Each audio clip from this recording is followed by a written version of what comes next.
Good afternoon. What a wonderful afternoon it is to be here all together again at the Halifax International Security Forum.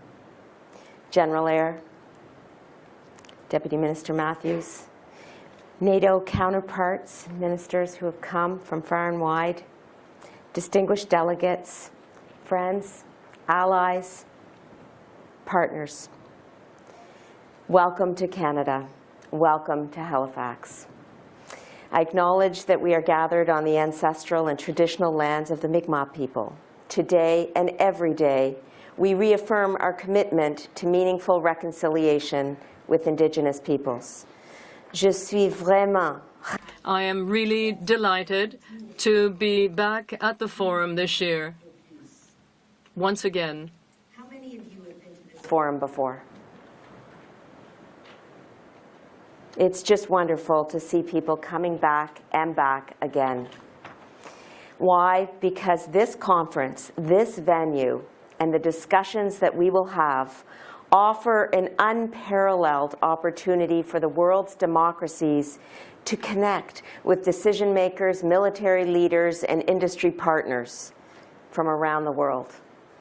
Thank you, Peter. Thank you to you and your entire team for co-hosting such a fantastic event year after year. Back in the good old days when I was a prof at the University of Toronto, I organized many conferences. And I know that tomorrow or Sunday, you will start the process of planning for next year. You will gather ideas, and you will begin the 365 process of making sure we can gather again. So I thank you for your work year after year.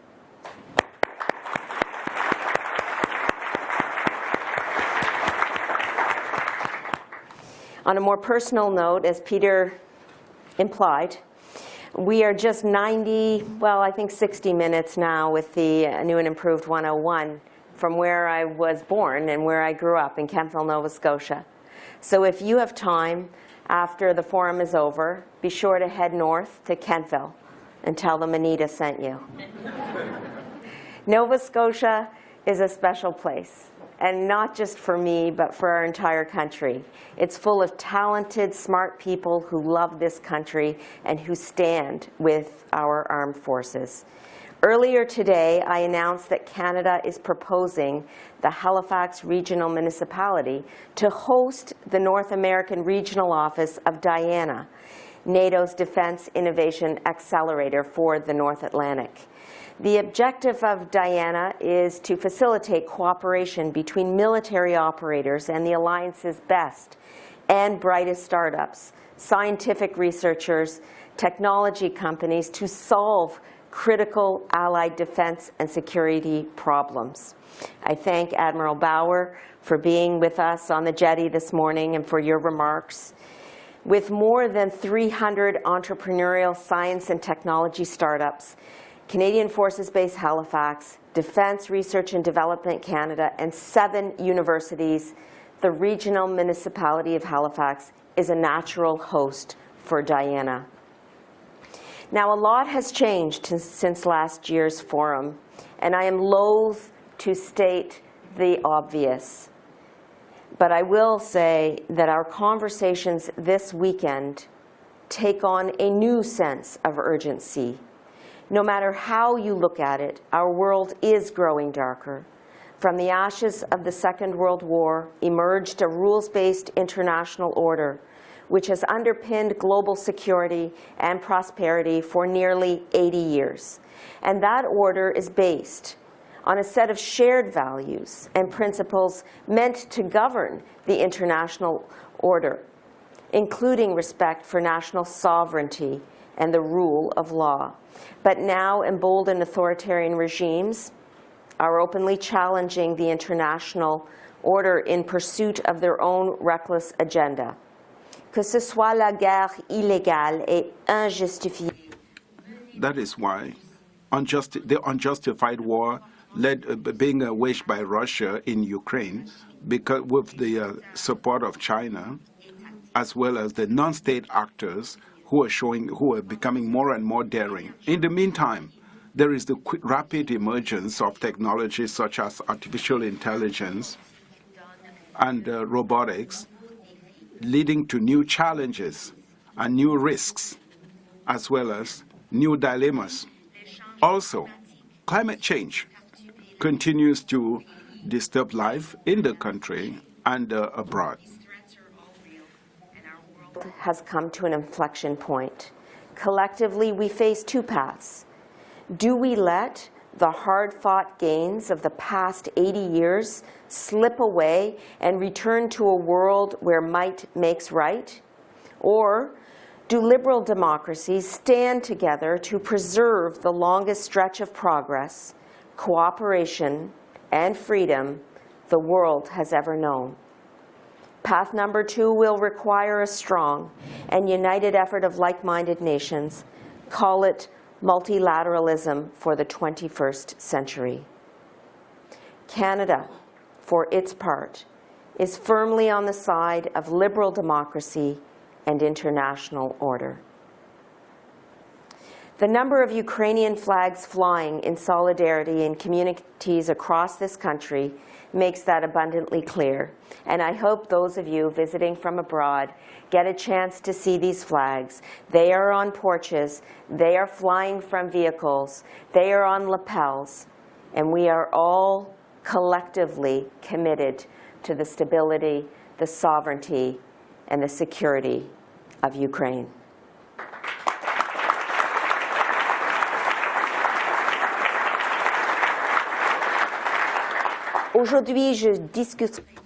Today, therefore, I will be discussing the need to reaffirm cooperation and the multilateral institutions in order to surmount modern security issues. I will also be emphasizing the role, the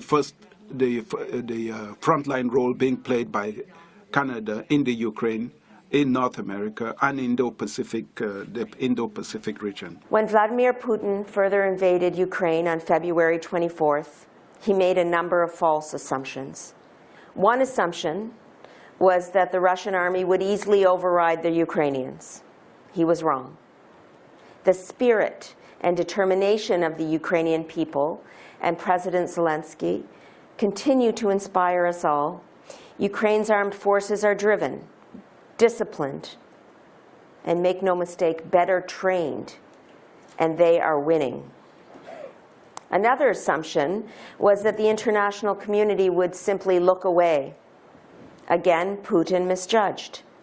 Russia's full-scale and unprovoked invasion has only strengthened NATO's resolve and unity and renewed its raison d'être. C'est ce que je ressens durant chaque... That is what I feel during each phone call and each meeting that I have with my NATO counterparts. Minister of Defense, to our forum for the first time. Welcome. For our part, Canada stands firmly with Ukraine. We have provided Ukraine with M777 howitzers, artillery ammunition, and anti-tank weapons, dozens of high-resolution drone cameras, and 39 armored combat support vehicles built right here in Canada. At Wednesday's meeting, this week, Wednesday's meeting of the Ukraine Defense Contact Group, I announced a further $34 million in military aid for Canada to Ukraine, including satellite services, drone cameras, winter gear to keep the Ukrainian troops warm in the winter months. And earlier this week, we announced that we have allocated another $500 million for additional military aid for Ukraine, bringing our total commitment of military aid for Ukraine to over $1 billion since this February.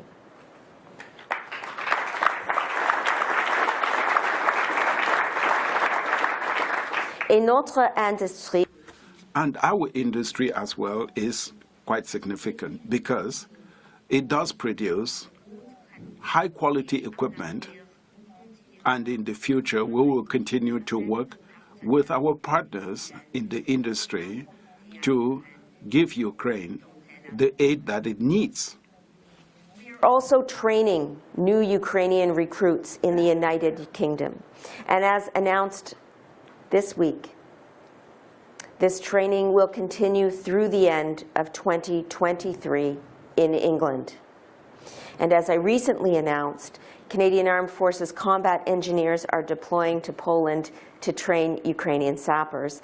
And in fact, since 2015, the Canadian Armed Forces have trained more than 34,000 Ukrainian military personnel under Operation Unifier.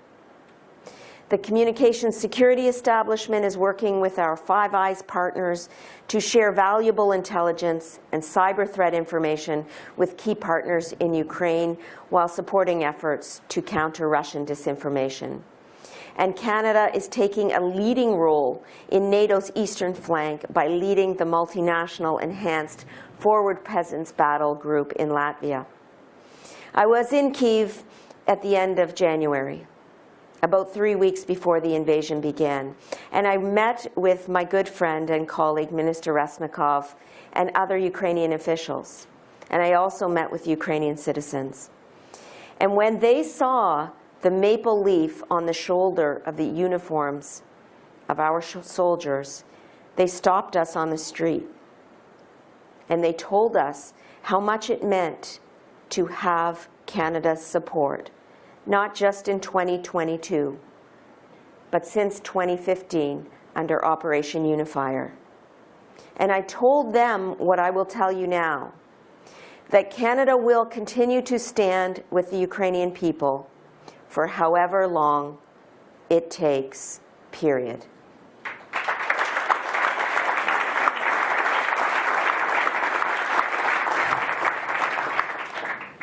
Now, while Canada is working in lockstep with its partners on the security crisis in Europe, we are also closely working with the United States to bolster our continental defenses. We must invest in the Arctic, which is quickly becoming a place of economic and geopolitical interest for countries like Russia and China. And that is why in June I announced Canada's plan to invest $38.6 billion over 20 years to modernize our NORAD capabilities. And this marks the most significant upgrade to Canada's NORAD capabilities in nearly 4 decades.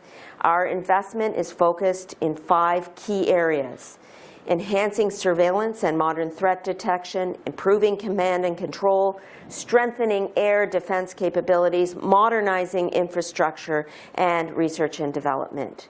Since I made the announcement in June, we've already begun to work with our U.S. partners to strengthen our integrated surveillance and decision-making capabilities. Our air forces are working together to refine plans to establish cutting-edge network of over-the-horizon radar sites in Canada and in the U.S. These sites will significantly improve our ability to detect incoming threats at longer ranges, including over the Arctic. And we are also looking at how we can upgrade infrastructure at 4 of our north operating locations, while also upgrading our future fighter infrastructure and quick reaction alert capabilities at military bases across the country. These upgrades will extend the range and capacity of NORAD's defenses, especially in the north, while ensuring that our infrastructure is more resilient to climate change. And our defense scientists have been working with U.S. counterparts to identify initial priorities for R&D, including how hypersonics, quantum technology, and space-based capabilities will shape new and emerging threats and how we can respond to them. The capacity modernization in Canada within NORAD is a key task, which will continue over the next years.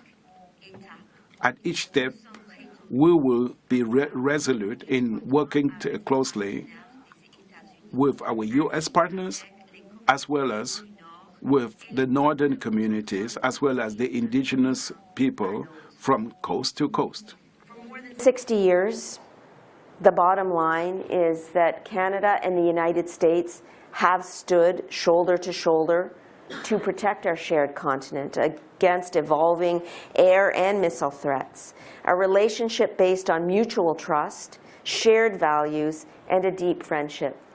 And I thank the co-delegation for coming year after year in that spirit of friendship and partnership. Thank you.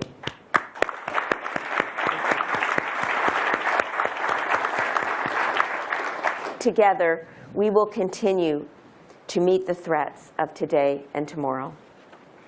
Now, turning to the Indo-Pacific.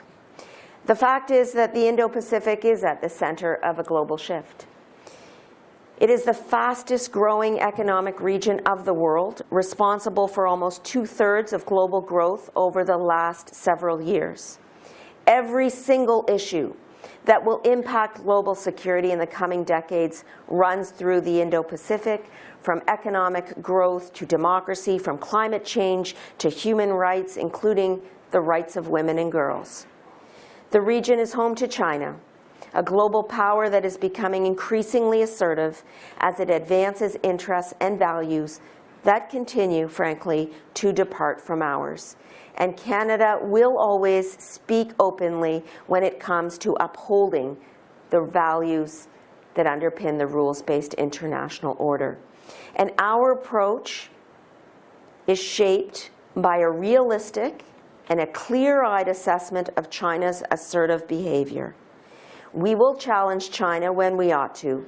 We will cooperate with China when we must. And we will continue to deepen our economic ties with our partners in the region. We will always engage where we must, including on Ukraine and North Korea. Let me be clear. North Korea's missile testing is unacceptable for Japan, for the Republic of Korea, and for all of us in the region. Canada condemns this reckless behavior in the strongest possible terms. Canada will also continue to work with its partners to ensure respect and progress for the rules and standards that are helping all states and not just the major powers. As a Pacific nation, Canada is already deeply involved in the region.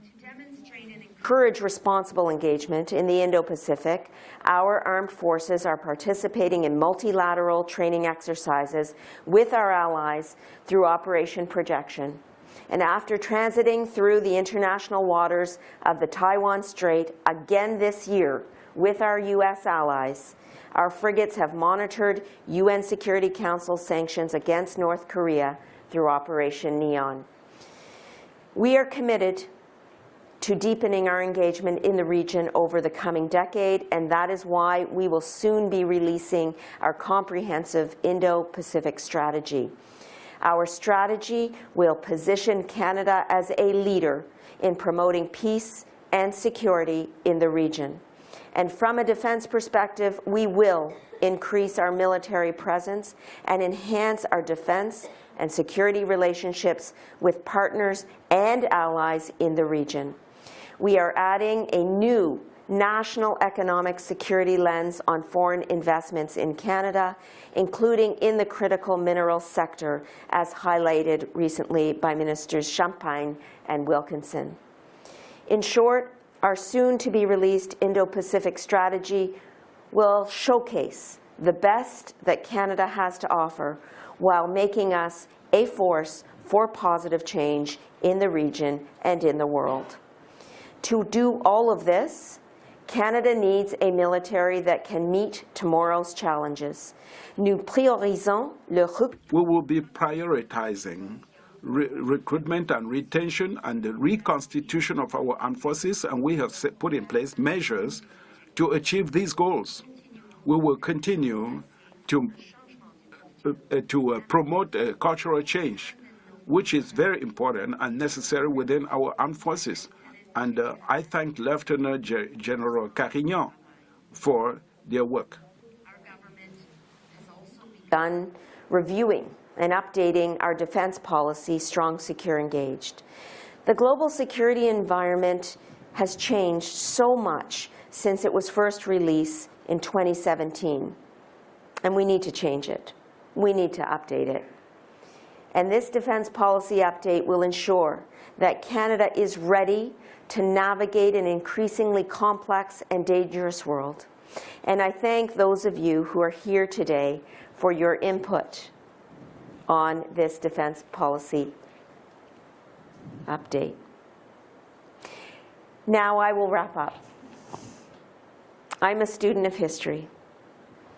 I remember devouring history books during my university studies and reading almost every biography and autobiography that my mother painfully purchased at bookstores right here in Halifax so that we could all read them at home. To me, today's global security environment is eerily reminiscent of 1914. We see power struggles between nations, the rise of new technology, disruption, and upheaval. And we all know what happened next. Today's outcome can be different, but it will take work. It will take a renewed commitment to bilateral and multilateral cooperation among allies and like-minded democratic nations. At the end of the Cold War, I was in my undergrad at the time, American scholar Francis Fukuyama mused about what he called the end of history. He wrote about the final victory of liberal democracy. And I think we can all agree that his prediction was premature. But that is not a reason to give up hope. Last month, Fukuyama wrote, "Liberal democracy will not make a comeback unless people are willing to struggle on its behalf." Quite simply, we cannot give up the fight. We cannot take liberal democracy for granted. And as we work together to defend the values that we hold dear, Canada is here as your friend, your ally, and your partner. And we are fully committed to this noble mission. Thank you very much. Merci beaucoup. I'm looking forward to